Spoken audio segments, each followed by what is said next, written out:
Some of you have heard this story before, so I apologise. I'd lit a candle, I had the window open, I had the curtains drawn, I was trying to get that really spiritual feeling. It was a nice summer night in Melbourne, as summer as it can get in Melbourne, and I was sitting there thinking, this is it, this is the night.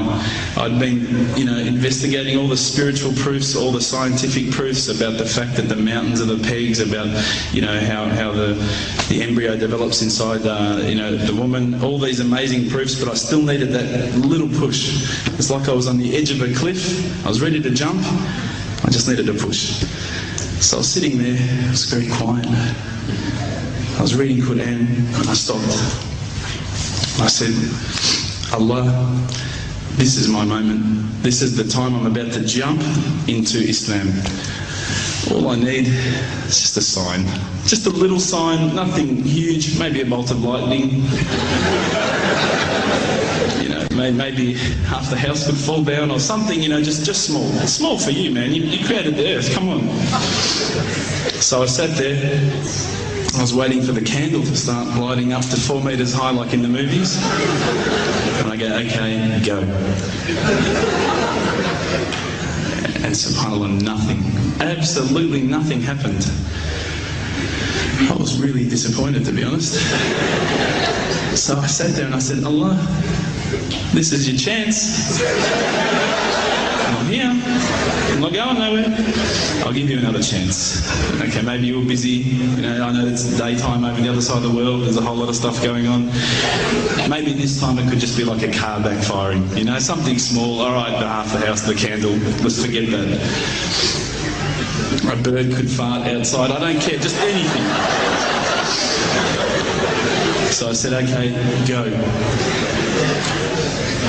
And subhanAllah, absolutely nothing happened. And I mean, I couldn't have even said, oh, that was it. That creak just then in the wall, that was it. Absolutely nothing happened. I was really disappointed. I was gutted. I was sitting there thinking, this is it, this was my last chance, Islam, and I haven't found it. I pulled back the Quran, I turned back to where I was reading. SubhanAllah, the very next verse on the next page, for those of you who ask for signs, have we not shown you enough already? Look around you, look at the stars, look at the sun, look at water. These are the signs for the people of knowledge.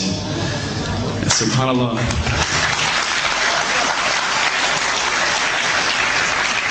I threw the doona over my head and I pretended I was asleep. I was that scared because I couldn't believe how arrogant I'd been to want my own specific sign when all the signs had been there for me all along. The fact that we have this world, the fact that there is this creation, these are the signs for all of us.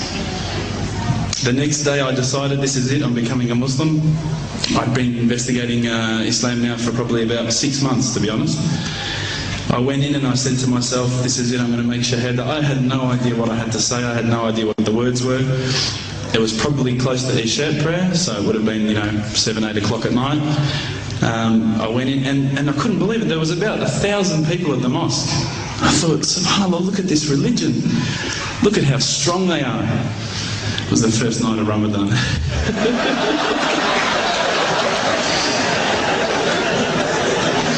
Ramadan Muslims.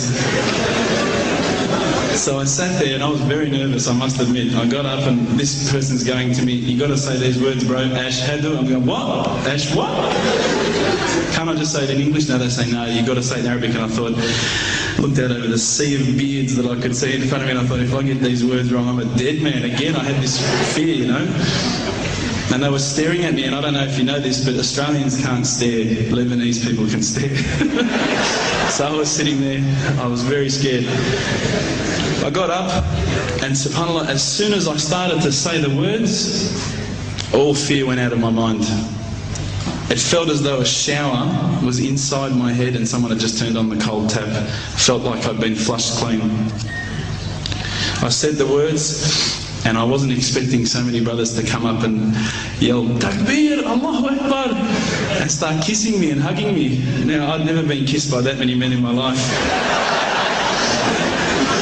But it was a beautiful day, I must admit. And that day was the day that I had more brothers than I could ever imagine, more sisters as well.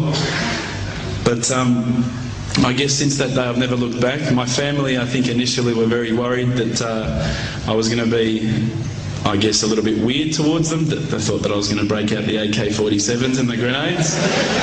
But they realised, I think, soon that this religion was actually making me a better person. Prior to Islam, you're not going to believe it, I had a mohawk. I did. I had, I'm not going to show you any photos. I had army greens, I had the Metallica t-shirt, I had the cherry docks. I was shocking, right? I thought I looked great, but I looked terrible. And alhamdulillah, ever since then I look as good as I do now. No, don't laugh, please.